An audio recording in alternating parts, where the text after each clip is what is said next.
Welcome back to the Thinking Crypto podcast, your home for cryptocurrency news and interviews. With me today is Simon McLoughlin, who's the CEO of Uphold. Simon, it's great to have you on the show. Tony, thanks for inviting me on. Great to see you. Simon, I'm excited to speak with you. I've been a user of Uphold. I think since your inception, I've spoken to so many folks from Uphold over the years, Greg Kidd, JP, and many other employees. And I'm really excited to speak with you and learn about the great things you guys are doing. But let's start with your background. Tell us about yourself. Where you're from? Where'd you grow up? Sure. So I grew up in the UK. My background is I spent around 20 years in financial services. And I moved to New York to live in 2012. And I couldn't believe how difficult it was to move money from the UK to the US. Slow and expensive. And at the time, I was working on trading systems and cap intro platforms. And if you have that background, you know that money is just information on a digital ledger. And just by complete chance, I walked into a bookshop, Barnes and Noble on Union Square, and I picked up a book about Bitcoin. And I was just like, oh my God, this is the future, and I want to be involved in it. So my journey into crypto was, after reading that book, I just wrote on spec to a whole bunch of crypto platforms and said, want to come work for you. Wow. That's amazing. And funny enough, that bookstore, the Barnes and Nobles on Union Square, I've been there so many times. I grew up in New York. I lived in the city, worked in the city, and I'm very familiar with Union Square. I used to hang out there a lot. So we could have bumped into each other at some point. Well, it's funny because I actually lived on Union Square. Oh, Yeah. So it's a nice spot. yeah, for sure. I certainly miss it because I'm now out in New Jersey in the burbs, but New York always has a place in my heart. Oh, gotcha. So let's talk about Uphold. What's the latest? What are some new things that you can highlight that's happening at Uphold?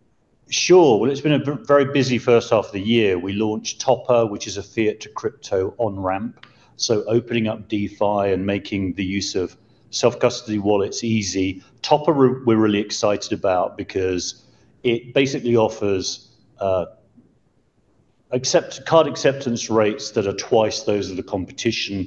And also it brings Uphold's full range of tokens. Currently we support 266 tokens to the world of self-custody wallets. So we launched it 2 or 3 months ago and had a fantastic reception. So Topper's one thing that we've been doing. We're just about to launch something called Uphold Vault, which is a facility embedded in the app that allows a customer to access a self-custody wallet that has very super easy key recovery. It's a multi-chain wallet. It's going to cover initially the XRP ledger, XDC, a whole bunch of layer one networks, so that instead of you needing one wallet for each network, you can just use Uphold Vault. And we think it's a very, very cool little feature because it allows people to withdraw funds to a self-custody wallet, but the funds remain adjacent to the Uphold platform, so you can pull them back, so you can access all the benefits of the platform, anything to anything transfer, the choice of tokens, dollar cost averaging, trailing stop orders. But then once you've done your trading, you can, if you wish, just move the funds back to your self-custody wallet. 3 keys for the self-custody wallet. You hold 2, we hold 1 as a backup. You can move the funds without any recourse or dependency on Uphold. And so we think that's pretty cool. I guess the other thing I'd highlight is we're developing a reputation as a place where you go to discover important new tokens early. Because we're now connected and source liquidity from some decentralized exchanges, it means that we tend to be the CeFi platform that lists key new tokens before the other platforms. To give you one example, Blur and Sui, we listed way before our rivals, and we were first to list Magic in the US, and I think we listed it at 26 cents because we were so early. Coinbase was 14 days later, and by that point it was at 60 cents. So being early is a good thing in this space. For sure. Yeah, those are great services and updates. And the one that you mentioned with Vault, if I understand it correctly, so let's say I'm an Uphold user. I have the app. The Vault will be within the app, and it's a self-custody wallet where I can control two parts of the private keys, and you own the or hold the third part of the private key. Is that correct? That's correct. Yeah, that's correct. So, it's basically combining the convenience of CeFi with the ultimate security of self-custody in a super easy to use way. Yeah, that's great because with the backdrop of all we've seen in this market, right, with commingling of funds, FTX collapses, and so forth, and crypto, it allows you to be your own bank and you can self custody your funds. While I say that, it is a bit intimidating for new users, especially those who are not tech savvy. The wallet addresses can be scary. I can't tell you how many times I'm sweating when I'm sending funds, you know, especially Yeah, large amounts. yeah. Well, one of our former board directors, it's pretty well publicized, had $60 million in a Bitcoin self-custody wallet and lost the key and spent 10 years trying to recover it. And I don't know if he ended up recovering it, but our goal is to offer people a choice. Hmm. So at one level, there's the CeFi platform, a fully custodial solution, which is super easy to use, super convenient. In the middle, Uphold Vault, which is basically halfway towards a pure self-custody wallet. And then earlier this year, we also launched Uphold, which is a straightforward multi-chain, fully self-custody wallet.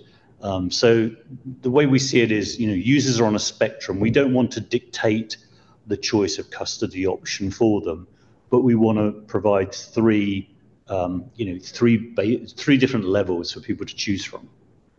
And Simon, I know the answer to this, but I want to make sure the users hear it from you.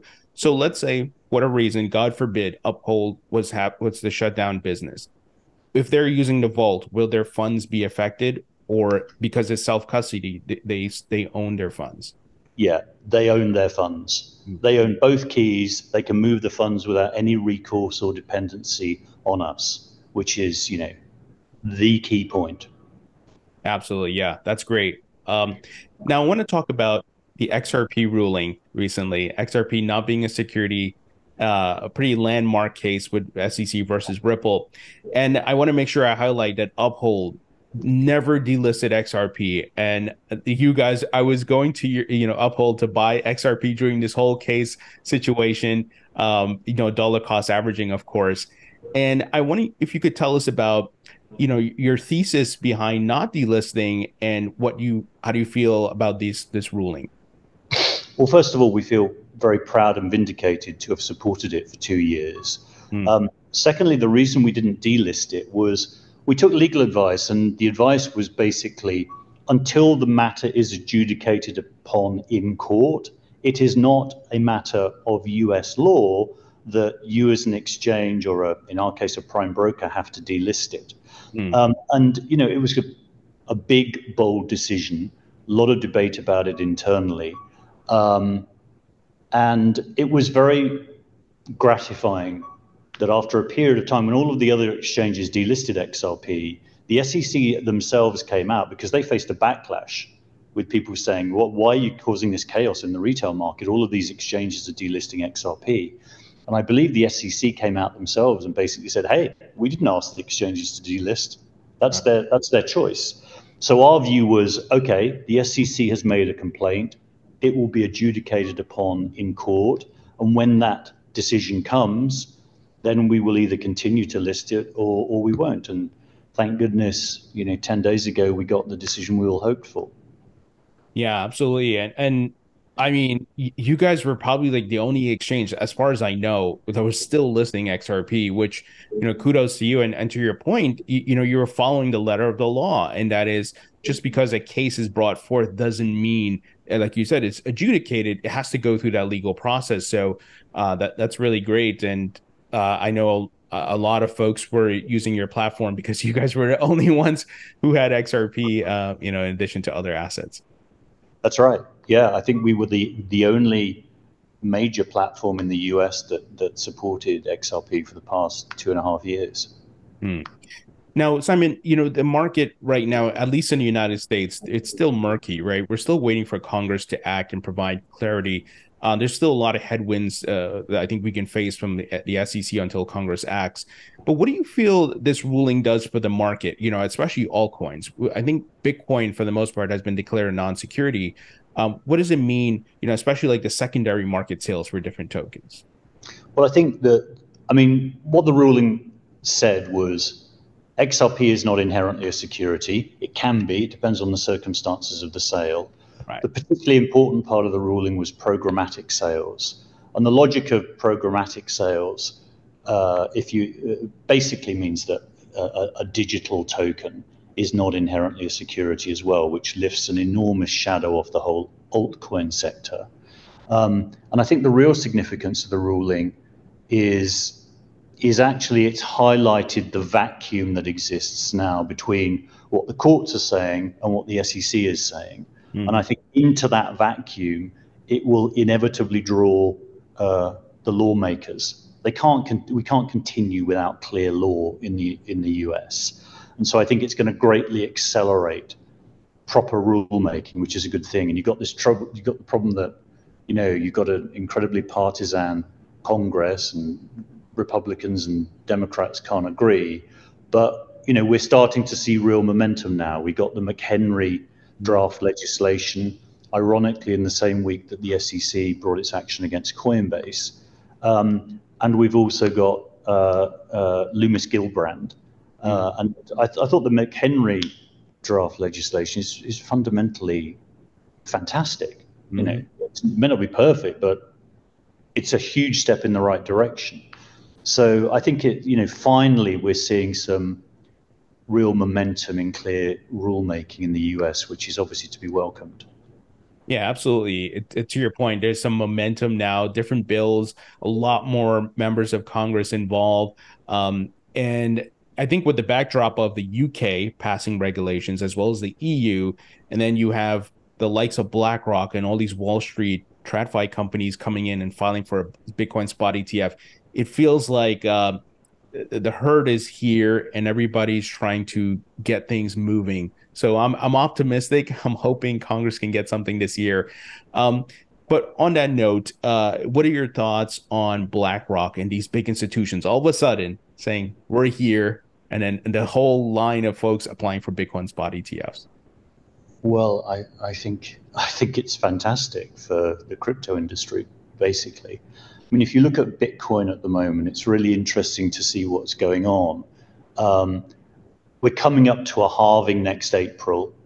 So Bitcoin supply is going to halve. Miners are going to receive half as much Bitcoin for the same amount of work as they did before the halving.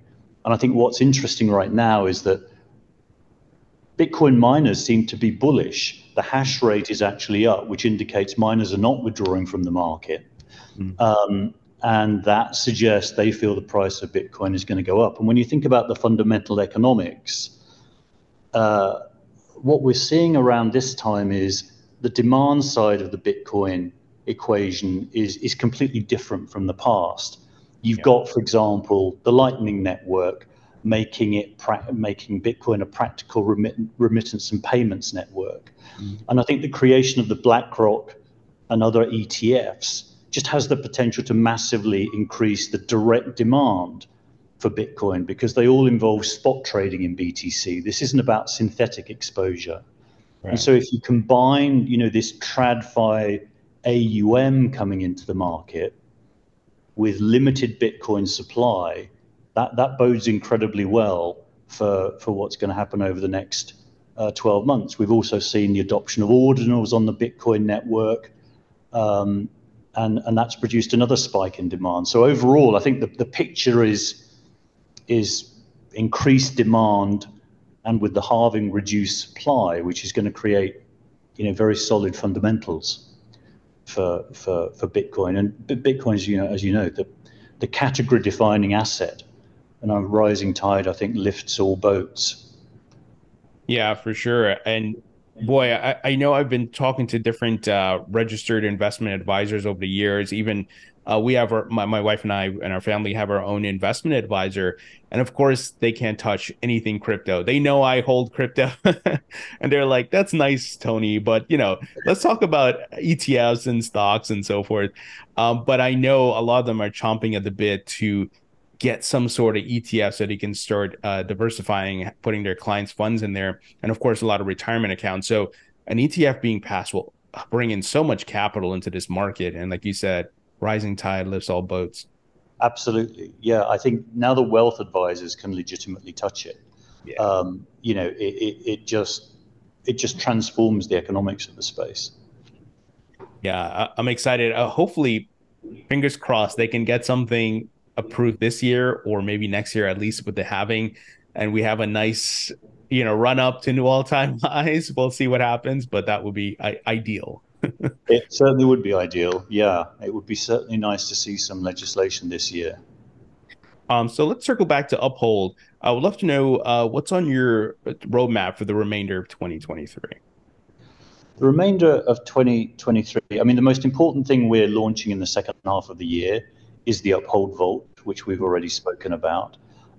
We're continuing something that we're doing more and more of, and I'll give you an example, is there are so many good things in DeFi, but they're hard to get to. They're impractical for the average user, and also it's still a dangerous space, right? There's tens of millions of dollars that get hacked every week in the space. But we see our role as opening up a lot of the benefits to customers in a safe and non-technical way. So one thing we did earlier in the year was we supported Flare.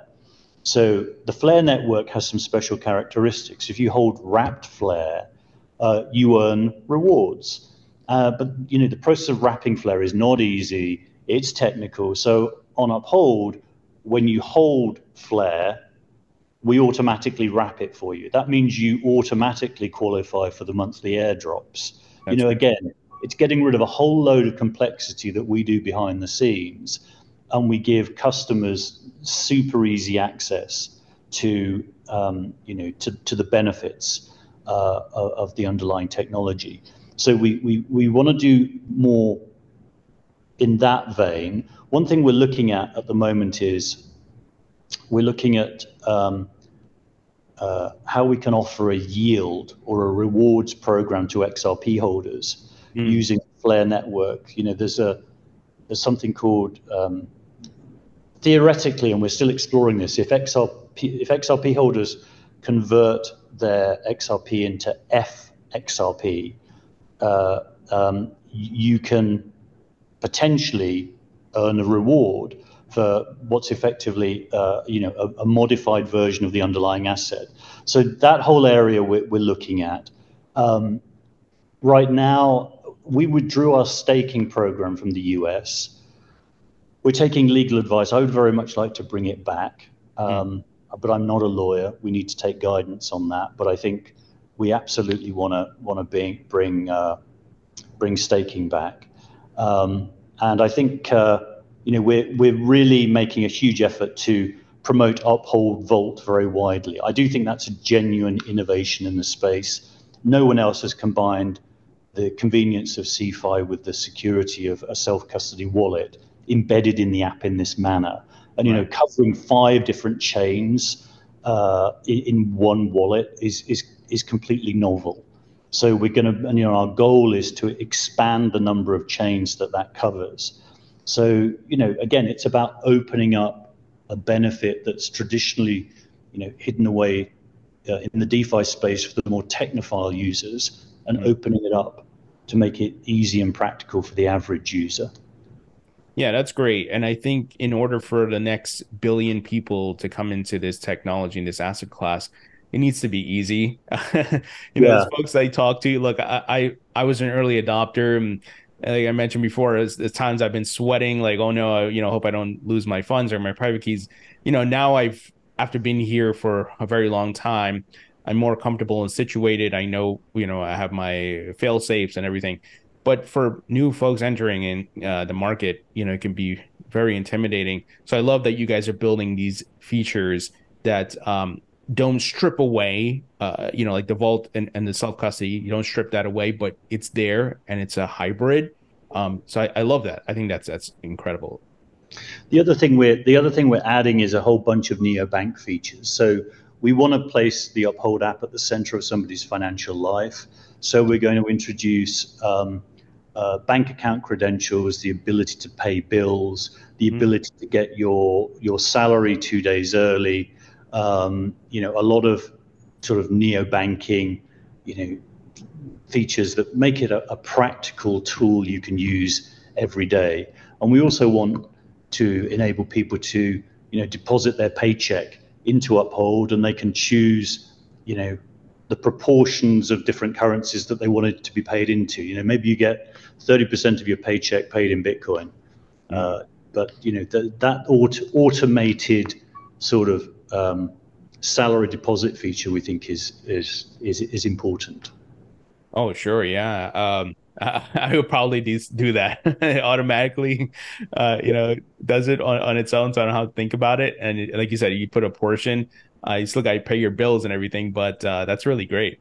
I love that, and I love the idea you brought up of XRP holders. If you were to have it through the Flare network, FXRP, you could earn on that.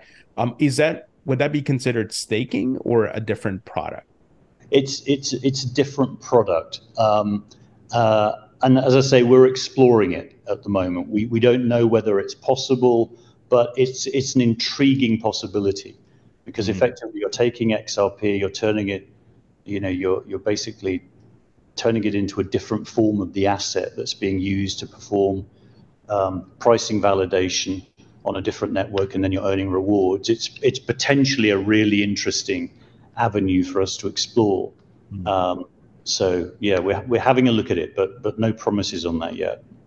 Got it. Well, if you guys get to a point where you launch that, I got to have you back on to talk about it. Well, we're plowing away, so maybe back end of the year it'd be good to talk again for sure. For sure. So there's a question I want to ask you about Cred. I saw some news headlines there where there was a bit of a lawsuit or a dispute. Can you shed some light on that and on that situation? Sure, I can. So Cred was a third-party company, completely independent from Uphold, run separately. We allowed users to opt to move funds from Uphold to Cred in order to earn a yield. As you know, Cred got into difficulties and went bankrupt, basically. Yeah. And I think fundamentally the estate of Cred just decided to take a bit of a wild swing at Uphold, because why not? Who knows? Maybe they could shake down some money out of us. The claims are completely without merit. I think the initial claim now has been struck down as well. I'm not fully up to date on where we are, but I know one of the judges struck out the claim. So, what happened with Cred is, incredibly unfortunate, and we're obviously very, very sorry for any customers who put money into Cred. But fundamentally, it was a separate company run by a completely separate management team, and the claims are just nonsense. Got it. I did want to ask you about NFTs and Metaverse, and what are your thoughts on that? And is Uphold planning to do anything with respect to NFTs and Metaverses? Yeah, it's a great question. I mean, NFTs just fundamentally offer creators better economics. Kevin Kelly wrote this amazing essay in 2008 called 1,000 Fans. And the concept was, you only need 1,000 really dedicated fans to actually earn a ton of money. You don't need millions of fans. And of course, the whole NFT thing makes that truer than ever, because here's a mechanism where a creator can, capture the vast majority of the economics from what they create. The code even allows them to, get a share of secondary market sales. So we think NFTs are going to be huge. If you remember, a year ago, in July last year, there were 300 I think it was $300 million of NFT sales in 1 month.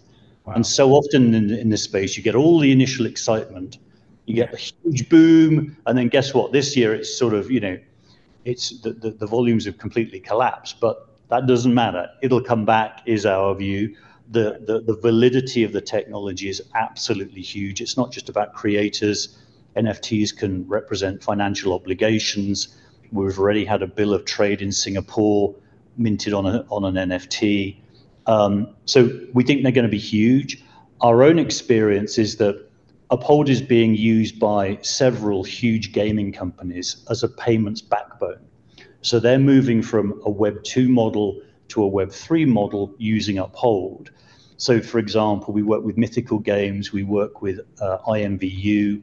Mythical is just about to launch this huge game with the NFL, and Uphold is the payments backbone. We help, the users convert fiat into crypto and then crypto into NFTs. And there's this huge trend of, in Web 2, these digital assets that existed in games only had value in the game. Now, gaming companies and users are waking up to the fact that, but those assets could be digital NFTs that can be sold outside the game and have value outside the game. I mean, the real wake-up call for me, not being a gamer, is discovering just the size of these ecosystems. I mean, some of these gaming companies have hundreds of millions of monthly users. So it's such an interesting space, and NFTs are at the forefront of that. So we're seeing some really innovative stuff happening in that space.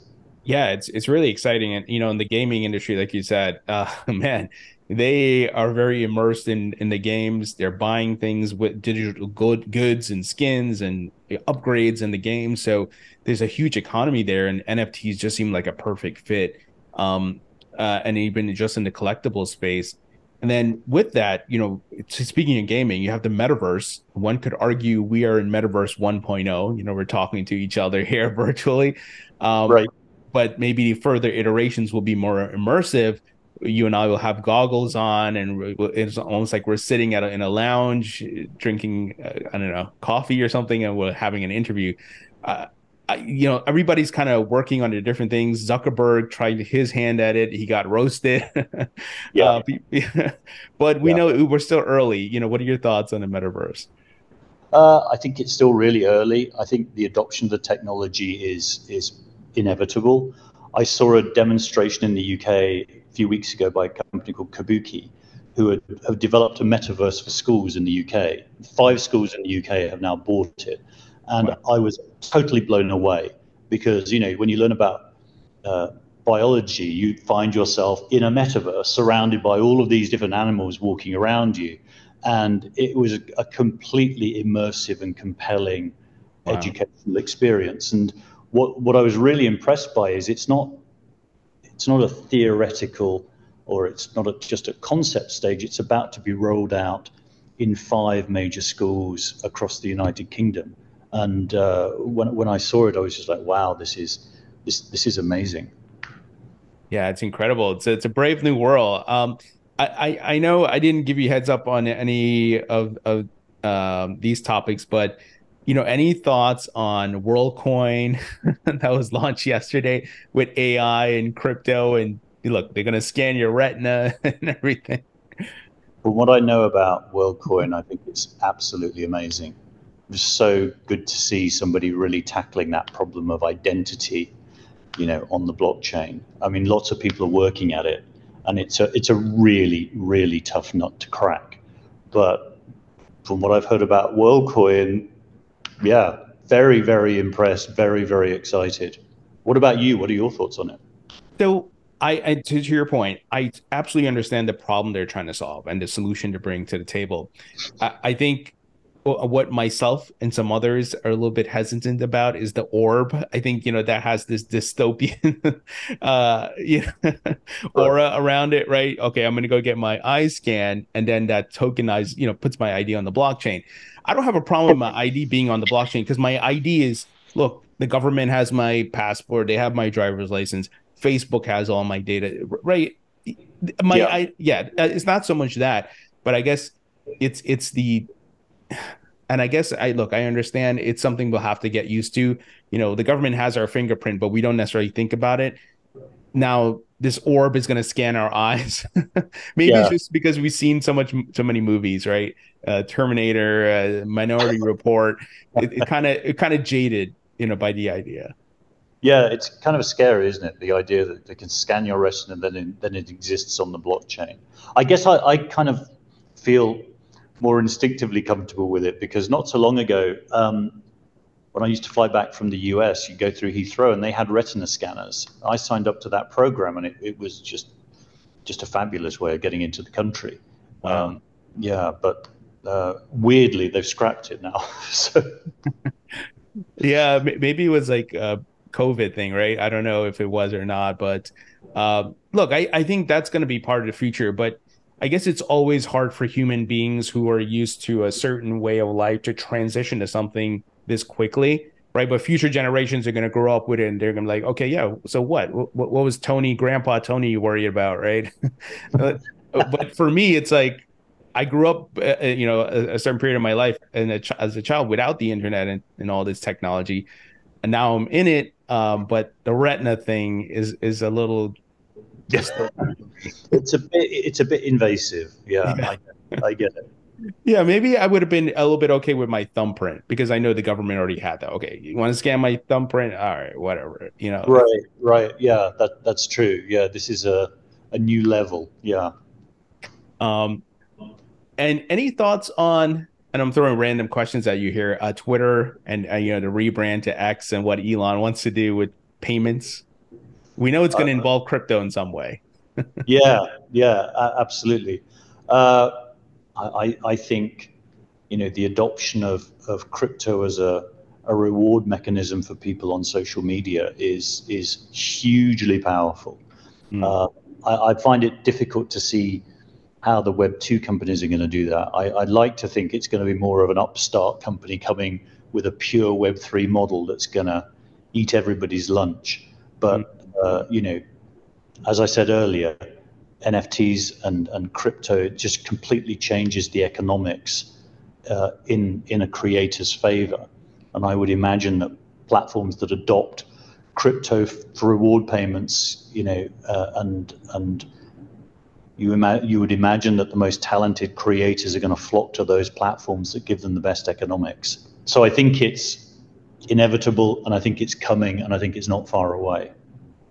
Yeah, and I've been talking a bit about it on the podcast about the token economy and people being rewarded via tokens for activity, another way for them to earn, and it's possibly another avenue to generate income in a world where AI and robotics are going to be taking jobs, right? A lot more Yeah. automation. How are people going to work? Where are they going to find jobs? And maybe in the metaverse, maybe being more of create in the creator economy and the token economy, they can earn that way. Um, Yeah, I think that's right. Uh, we've come across major housing schemes in the United States that are embedding crypto reward payments into the architecture of the development. So if you're a good householder, and you produce, I'm not making this up, this is literally a fact, good sewage, you heat your home in a very green way, then you get paid rewards in crypto, and wow. that has to be the way forward. Mm, Crypto as a reward mechanism for good behavior, to me intuitively sounds incredibly compelling. yeah. Yeah, getting rewarded for things that you may already be doing in your life, and you get this additional incentive. It's great. And also you can add this incentive to help steer people to do things in a better way, in a cleaner way, a more efficient way versus wasteful spending or whatever it may be. But yeah, it could be really a powerful incentive. I think that's what's so exciting about crypto, though. Fundamentally, it can be used as a force for good in the world. You Mm, know, and rewarding people for behaving well seems very powerful. I was really struck by these housing developments going up in Texas that mm. were embedding crypto into the development plan right from the get go. I have to research that. That sounds really fascinating. Yeah, Um, so John, I got some wrap up. John, oh, I'm sorry, I'm losing my train of thought. Simon, I have some wrap up thoughts here yep. for you. If you could create your own metaverse, what would the theme be? Classic cars. I, cr- Ah, I collect classic cars, and it's a horribly expensive and difficult hobby. And I appreciate them most because of their sculptural beauty. So for me, it's like sculpture. If I could get rid of all of the hassle of having to store them, maintain them, mend them, and enjoy them through a metaverse, that would be the perfect metaverse for me. I love cars myself. You know, I one of the things, and then my wife, I'm reminding her quite often. I want to get a '68 Ford Mustang convertible. That's one of my cars I want to just have and work on it and drive it Yeah, around in the summertime. absolutely. No, that's a beautiful car. Yeah. Okay, so I got some rapid fire questions here for you, Simon. Favorite food, Sushi, favorite musician or band, Steve Winwood, favorite movie, with Nail and I. favorite book. Um, that's a good question. I'm going to cheat and say two. And Lucky Jim by Kingsley Amis and Middlemarch by George Eliot. Hmm. And when you're not working at Uphold, what are you doing for fun as a hobby or pastime? Restoring classic cars. I thought that would be the answer, something related to classic cars. Yeah, yeah, yeah. No, I Uh, found that a fascinating thing to do. Restoring, a wreck from the ground up is a lot of fun. oh yeah, you know I love watching those car shows where they do that. They go and they find like a, car that's been sitting in the garage for years and they restore it. It's just very satisfying to want to Yeah, see. yeah. No, it sure is. Well, I hope you get your '68 Mustang. That sounds a good goal. Yeah, for sure. So Simon, pleasure chatting with you. Excited to see the Uphold Vault and all the new features coming up. And we'll have to have you back on to talk about it once it goes live. But thank you for joining me. Thank you, Tony. Really enjoyed chatting to you.